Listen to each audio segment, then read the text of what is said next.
Donc la méthanation, c'est un procédé qui est connu de longue date sous une forme thermochimique, donc, qui consiste à envoyer le mélange gazeux hydrogène et CO2 à des conditions de pression et de température relativement élevées, en principe en présence d'un catalyseur et qui permet à cette conversion de se faire.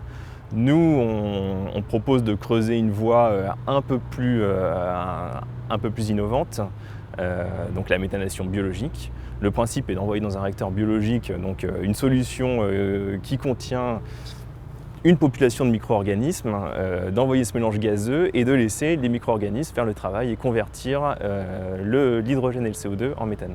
On a une perte de rendement sur toute l'électricité qu'on injecte à la base d'un électrolyseur. On n'en récupère pas l'intégralité sous forme d'électricité, mais on a un outil qui est la clé de voûte d'un système qui reposerait sur les énergies renouvelables.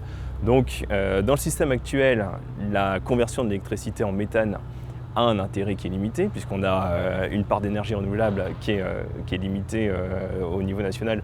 Et donc, au niveau économique, ça ne serait pas forcément intéressant de convertir cette électricité en méthane. Demain, à partir du moment où on a un taux d'énergie renouvelable, d'énergie intermittente qui est très important, la question ne se pose plus. Les réseaux de gaz sont déjà présents, ils bénéficient de capacités vraiment importantes, c'est bien plus simple de bénéficier des réseaux de gaz qui existent que de construire des dispositifs de stockage d'électricité qui sont coûteux, pas toujours rentables et pas toujours efficaces.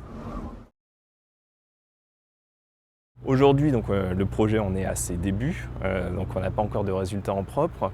Ce que la littérature montre à ce stade-là, c'est que les premiers essais en laboratoire, voire les premiers pilotes montés, arrivent à des très bonnes performances et à convertir l'intégralité, voire la quasi-intégralité de l'hydrogène en méthane.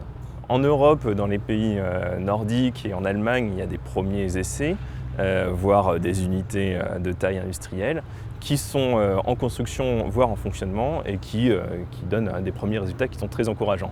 L'objet de ce projet, c'est de multiplier les références, de tester différentes possibilités techniques et de pousser un peu les modélisations économiques et environnementales pour voir de quelle façon on pourrait développer ce système.